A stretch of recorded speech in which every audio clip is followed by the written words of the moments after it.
And I'm Chelsea Howell. Legislative leaders say they support the governor's request.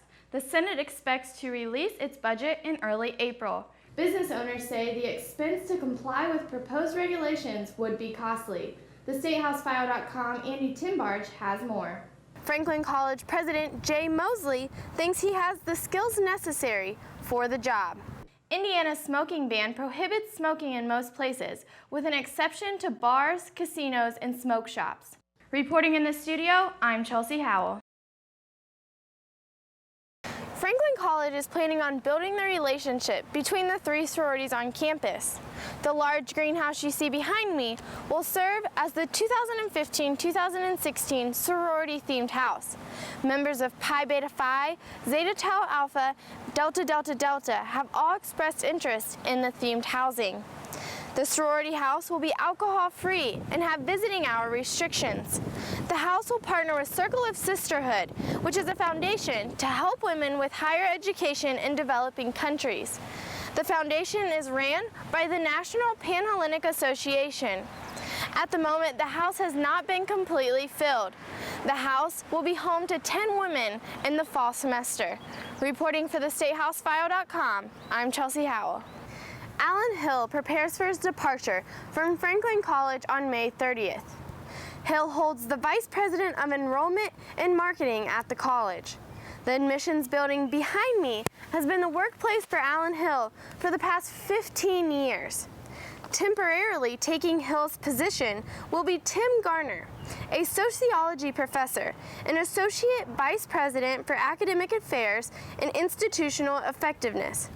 Garner will be in charge of admissions, financial aid, marketing, and communications. Franklin College President Jay Mosley thinks he has the skills necessary for the job. Reporting for the StateHouseFile.com, I'm Chelsea Howell. As of July 1st, the President's home you see behind me will have a new tenant. Thomas Minor will serve as Franklin College's 16th president. Minor comes from American University, where he served as Vice President of Development and Alumni Relations. Minor is excited to begin his journey here at Franklin College in just a few short months. He has high expectations for the college and many new ideas to bring to the table.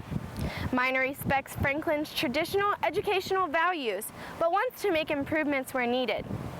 The new president is coming in with over 30 years of experience in fundraising, alumni relations, external affairs, and higher education administration. Reporting for the StateHouseFile.com, I'm Chelsea Howell. Mike Pence's approval numbers were once higher than 60%. But a poll from Howell Politics shows that the Republicans' approval is now just 45%. The survey of about 600 voters was taken just after Pence signed a controversial religious freedom bill into law. Critics said RFRA opened the door to discrimination against gays and lesbians, but Pence says he opposes an anti-discrimination law for the LGBT community. The poll found a majority of Hoosier voters don't agree with him. The poll also shows that Pence could be vulnerable in his 2016 race for re-election. Pence is put up in head-to-head matchups with three Democrats, Glenda Ritz, John Gregg, and Barron Hill. Pollster Christine Matthews says the numbers show Pence could be in trouble. But she also says the numbers could change again before the 2016 election. Reporting in studio, I'm Chelsea Howell. The Franklin College women's lacrosse team is putting in hours of practice ahead of their first game of the season, this year as a sports team instead of a club.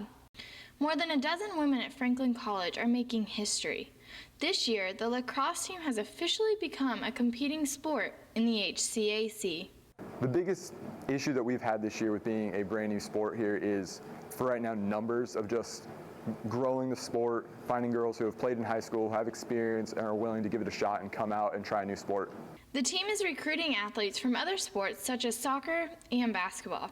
Teammates say they show up for more reasons than just winning. All right, I need somebody to yell out some reason they love being on this team. The teammates! We have a really great atmosphere here. Our coach is really strict but fun as well, so we get a lot accomplished, but then we do some crazy things at practices too, and we're all just one big family and we love spending time together. Many of the girls are brand new to lacrosse and are working hard to make up ground.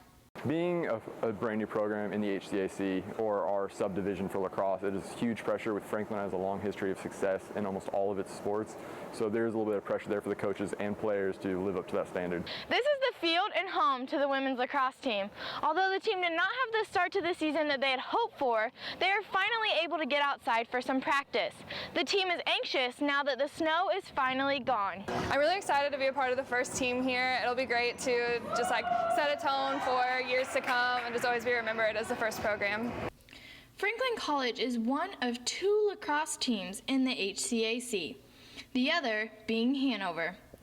The women's lacrosse team's first home matchup will be on Sunday, March 15th at noon.